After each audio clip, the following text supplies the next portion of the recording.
da nossa vida mental, em facto irrecusável da nossa vida psíquica, temos-la como expressão imediata e direta de uma irrecusável unidade. Lembram-se, estávamos dizendo nas ciências do espírito, a experiência direta que nós temos é da unidade e não da pulverização. E então, e o que é próprio de uma ciência do espírito? Qual é a sua diferença do ponto de vista epistemológico?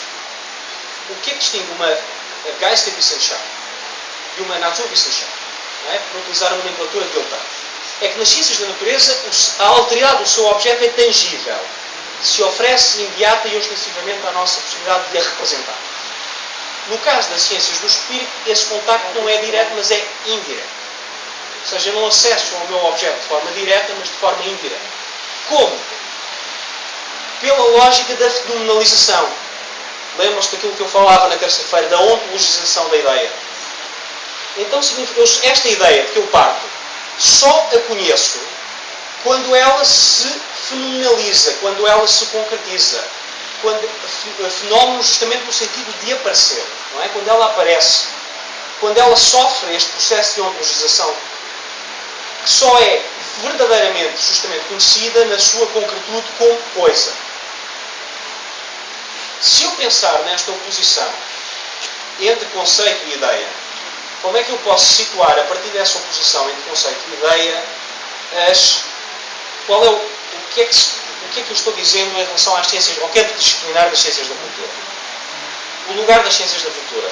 Bom, ele aparece aqui entre estes dois blocos, duas formas de pensar a ciência.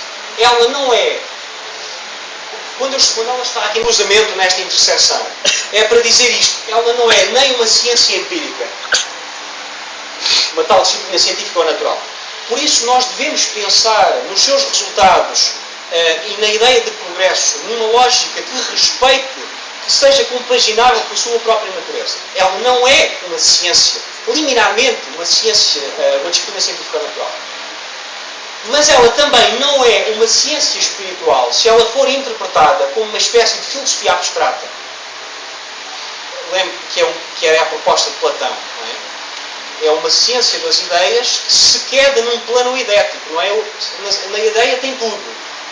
Não preciso de sair desse plano idético, porque tem lá tudo, não é? Portanto, ela não é uma ciência espiritual que possa ser interpretada como uma espécie de filosofia abstrata ou uma sorte de novíssima metafísica.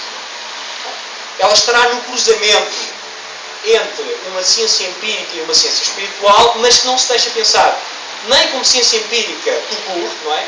Nem como ciência espiritual interpretada como uma espécie de filosofia abstrata ou como uma novíssima metafísica.